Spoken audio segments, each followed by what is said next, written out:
کہا وہ کیسے؟ کہا خود ہاتھ پکڑ کے چل. نہیں، میری جوانی کو یہ زیبا نہیں دیتا کہ میں اپنے بوڑھے باپ کا ہاتھ پکڑوں، اس کا لرزتا ہوا وجود اور میرا دہتا ہوا بدن میں کیسے کر سکتا ہوں کہ میں اس کا ہاتھ پکڑوں؟ میں نے کہا بے وقوف انسان، آج اس کا ہاتھ پکڑتے ہوئے گھبرا رہا ہے، وہ تو چل چکا ہے جب ہاتھ پکڑا رہا ہے، تو چلنا بھی نہیں جانتا.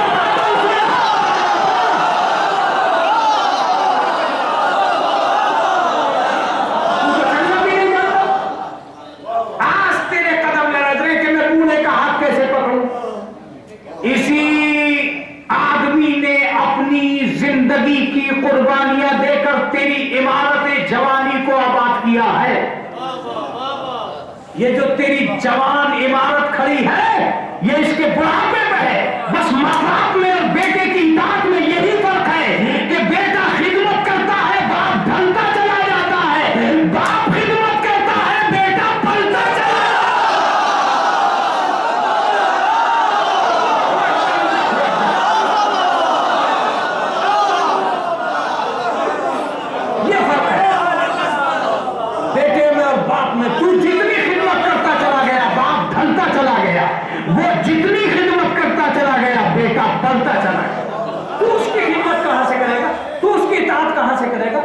وہ تو گر رہے ہیں دن ب دن، لیکن جب وہ تجھے پال رہا تھا تو ابھر رہے تھے دن ب دن. اس نے تیری خدمت کی، تجھے جوان کر دیا، تو نے اس کی خدمت کی، اسے قبرستان پہنچا دیا. کیا ہے تیری خدمت کا انعام؟ کچھ بھی نہیں. پھر بھی اگر پکڑنا نہیں چاہتا، کہا اے مولانا میرے فلیٹ کی قیمت بھی نہیں ہے میرے ڈیڈ کی قیمت. فلیٹ بڑا مہنگا، ڈیڈ بڑے سستے. ڈیڈ تو وہیں مل جائیں گے، گاؤں میں جاؤں گا. پھر بھی میں ڈیڈ سے بار بار کہتا ہوں ڈیڈ آپ نہیں جانتے، آپ نہیں جانتے، آپ نہیں جانتے. موبائل ہاتھ میں لے لیا، ڈیڈ بھی سمجھ چھونا، آپ نہیں جانتے. سامنے والے سے بات کر رہے، ڈیڈ ہم نہیں جانتے. یہ وہ لفظیں ہیں جو باپ کے دل کو ٹھیس پہنچاتی ہیں. جب ٹھیس پہنچاتی ہے تو یقیناً ایک آدمی کی نیکیوں کی عمارت ڈھہ جاتی ہے. وہ نیکی کچھ نہیں کر سکتی جو بندوں کے درمیان میں حق اور انصاف ادا نہ کر سکے. یہ ماں باپ زمین کے اوپر اطاعت کا امتحان ہے. قمر سلطان بات کو ختم کرو، دیگے ختم کر رہا. دو باتیں اور اس ضمن کی، پھر میں آپ چاہیں گے تو میں ختم کر دوں گا، اور چاہیں گے تو ایک واقعہ پڑھوں گا. متوجہ رہیے گا. میں نے کہا بھائی اگر کوئی جوان بیٹا باغی ہو جائے اور باپ کی اطاعت نہ کرنا چاہے تو اب کیا کر لے؟ یہ بوڑھے ہاتھ اس جوان آدمی کا کر کیا سکتے ہیں؟ میں نے کہا بڑھیا بیٹھے رہو، کیا کرنا ہے تم؟ میں نہیں کر رہا کچھ. کوئی تسلی لینے نہیں آیا سماج کا آدمی. شریعت نے آ کے کاندھے کا ہاتھ رکھ کے کہا گھبرا نہیں، اگر تجھے ہم نے پیدا کرنے کی ہمت دی تھی تو اسے خاک میں ملانے کی ہمت بھی ہم دیں گے. میں نے کہا شریعت کون سی طاقت دے گی؟ اب کا شریعت کے پاس طاقت ہے اس بوڑھے ہونٹوں سے لفظ آگ کہہ دے. لفظ آگ کہہ دے. قد خسر الدنیا والآخرہ، نہ یہاں کا رہے گا نہ وہاں کا رہے گا. ذوق مجلس کو بیدار کیجیے، تھوڑی سی دیر کے لیے میرے ساتھ رہیے. اسلام میں دو ہی لفظیں ہیں جو کاف کے قافیے پر ختم ہوتی ہیں، ایک لفظ طلاق، ایک لفظ نہیں، دوسرا لفظ بہت بھاری ہے. ایک لفظ طلاق، ایک لفظ غرور مند عورت کو طلاق ختم کرتی ہے، غرور مند مرد کو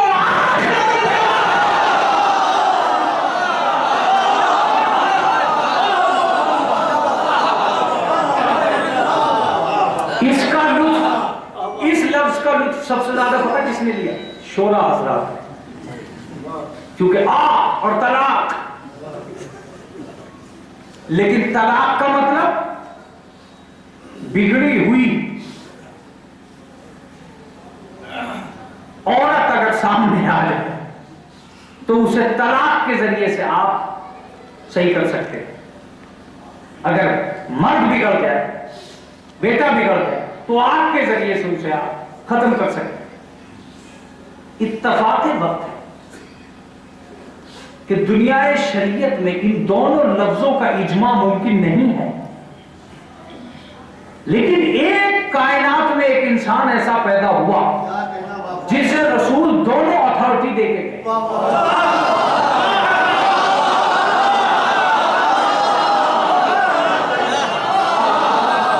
امت کا باپ بتایا، تو اس کا مطلب حق کے آگ تو آ گیا علی کے پاس۔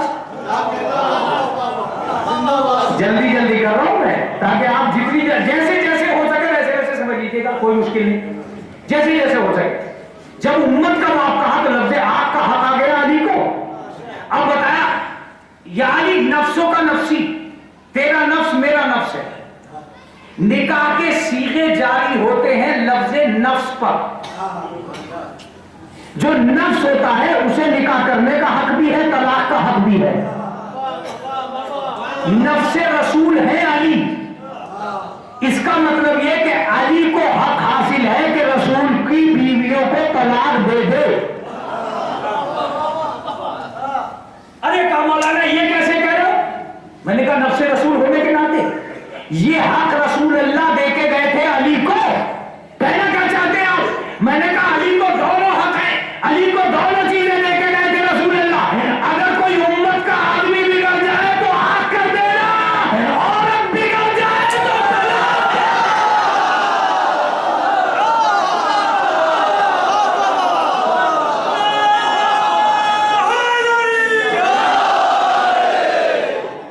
یہ ایک اہم حقیقت ہے اسلام کی کہ جب وہ نکاح کے سیغے پڑے جاتے ہیں اور مولوی صاحب آتے ہیں تو وہ کہتے ہیں تو نفس موکل ہے، میرے موکل کا نفس اس سے نکاح کر رہا ہوں۔ موکل یعنی جس نے مجھے وکیل کیا ہے وہ۔ خیر، تو عزیزان گرامی، ماں باپ کی اطاعت اصل مسئلہ۔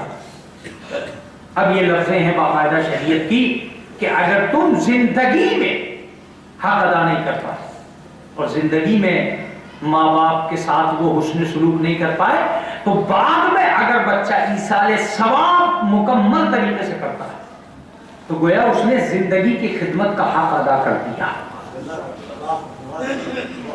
ایک باپ کا حق اگر دنیا میں رہ جائے تو اسے صرف اور صرف امت کا باپ ہی نکھار سکتا ہے، اس کے علاوہ کوئی نہیں نکھار سکتا۔ چلو ایک جگہ میں لے کے چلتا ہوں آپ کو۔ ایک بیٹے نے ایک باپ سے حج کے راستے میں یہ پوچھا کہ بابا جان خزانہ کہاں ہے؟ باپ نے کہا کہ بیٹے میں تجھے خزانہ نہیں بتا سکتا اس لیے کہ تو نااہل ہے، اسے لٹا دے گا، میں چاہتا ہوں کہ اسے نیکیوں کے حوالے کر۔ اس نے اونٹ کی پیٹھ سے باپ کو پھینک دیا، اور پھینکنے پہ اکتفا نہیں کی، رسی باندھ کر اونٹ کے پیچھے دوڑایا، یہاں تک کہ باپ اس ریتیلے میدان میں مر گیا۔ جب مر گیا تو اس نے باپ کو اسی ریت میں بے غسل و کفن چھوڑ دیا۔ جب یہ چلنے لگا، روایت یہ بتاتی ہے تو اس نے کہا کہ خداوند عالم تجھے مجبوری کا مزہ چکھائے۔ اس باپ کے منہ سے یہ نکلا کہ خداوند عالم تجھے مجبوری کا مزہ دکھائے۔ یہ کعبے کے قریب پہنچا اور مشلول ہو گیا، چھل ہاتھ پیروں میں کام کرنا بند کر دیا۔ اب کعبے کے پردے کو پکڑے ہوئے دعائیں کر رہا تھا، معبود صحیح کر دے، صحیح کر دے، صحیح کر دے، صحیح ہونے کا نام نہیں لے رہا تھا۔ اچانک ایک آدمی نے آ کے کہا کہ اس مسئلے کا حل صرف اور صرف اس دور کے امام کو ہے، اس لیے کہ کعبہ اس وقت تک مدد نہیں کرتا جب تک وارث کعبہ شامل حال نہ ہو۔ تم جاؤ اور جانے کے بعد دعائیں کراؤ امام سے۔ وہ امام حسین کے پاس آیا، امام نے اسے دعائے مشلول تعلیم کی جو آپ کی کتابوں میں موجود ہے، بشرطے کہ آپ کے پاس مفاتیح الجنان جیسی کتاب ہو، اس لیے کہ تحفۃ العوام اسلام کے پرانے نقشے کا نام ہے، اور پرانے نقشے پر ہر روڈ اپنی جگہ ہو یہ ضروری تو نہیں ہے۔ لہذا مفاتیح الجنان جو دعاؤں کی ایک اہم ترین کتاب ہے اس وقت ہر گھر میں ہونی چاہیے، اور ایصال ثواب کے طور پر قرآن مجید بانٹنے والوں سے بھی یہ کہوں گا کہ وہ مفاتیح الجنان کو بانٹیں تاکہ آل محمد کی تعلیم گھروں میں عام ہو سکے. متوجہ ہو گیا؟ تو ایک باپ کی بددعا کامیاب تھی، اسے صرف امت کے باپ نے سنبھالا. امام نے وہ دعا تعلیم کی، اس کے ذریعے سے وہ آدمی صحیح ہوا. آپ کا سناٹا بتا رہا ہے کہ مجلس آپ ختم کر چکے ہیں. صلوات بھیجے محمد والے.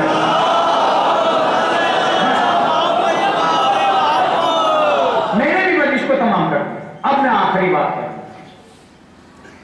آپ ان مجلسوں کو کیجیے، ان مجلسوں کے ذریعے سے یہ کوشش کیجیے کہ آپ امام حسین کے صدقے اور توسل میں اپنی زندگی کے اندر وہ سنہرے کردار پیدا کریں جن کردار سے امام حسین علیہ السلام وابستہ ہے.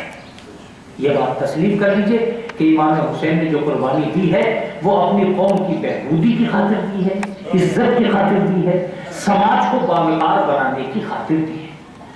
سماج اگر باوقار نہیں رہا تو یہ طے ہے کہ ان مجلسوں کا کوئی فیض اور فائدہ نہیں ہوگا. میں ایک لفظ کہوں گا آخر میں کہ امام حسین کی مجلس کا ماحول اپنے گھروں میں پیدا کیجیے، اپنے گھروں میں عزاداری کا روپ پیدا کیجیے. ہر دوسرے کا احترام ایسے کیجیے جیسے ایک عزادار دوسرے کے عزادار کا احترام کرتا ہے. میں ایک لفظ کہوں گا، حسین کا کام تھا برادری کو عزاداری سے جوڑ دینا، تمہارا کام ہے عزاداری کو برادری بنا دینا.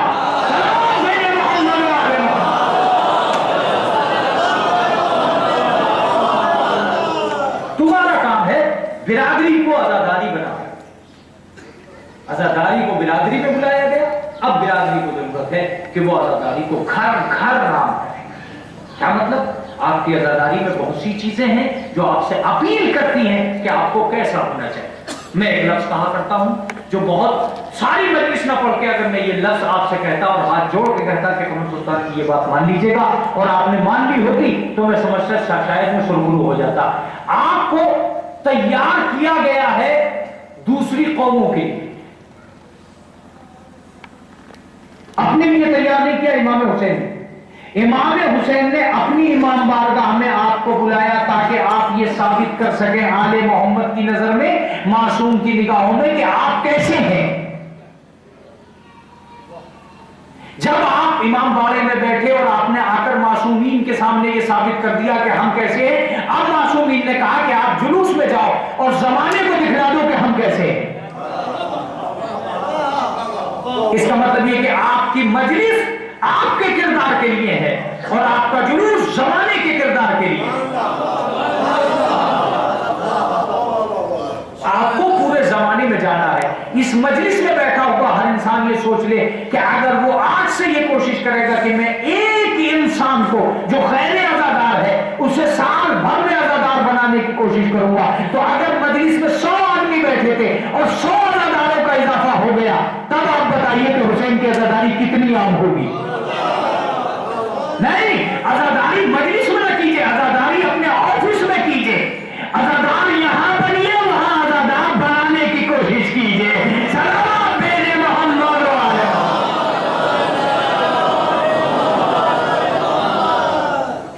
حسینی کردار کو عام کیجئے. یہ ہمارے آباء و اجداد کا طریقہ رہا، اسی پر ہمارا اسلام سنبھلا ہوا ہے. اسی لیے ہم نے عزاداری رکھی. عزاداری کا مطلب غیر اقوام کو سمجھائیے کہ حسین کیا ہے. اگر آپ نے غیر قوم کے کسی ایک فرد کے ذہن میں بھی اپنے سچے حسین کو ڈال دیا تو میں سمجھتا ہوں کہ وہ جب جب اپنی قوم میں جائے گا. آل محمد کا طریقہ یہی رہا ہے کہ آل محمد نے اپنے غلاموں کو آزاد کیا تاکہ یہ غلاموں میں جا کے آزادی کا پیغام سنا دے.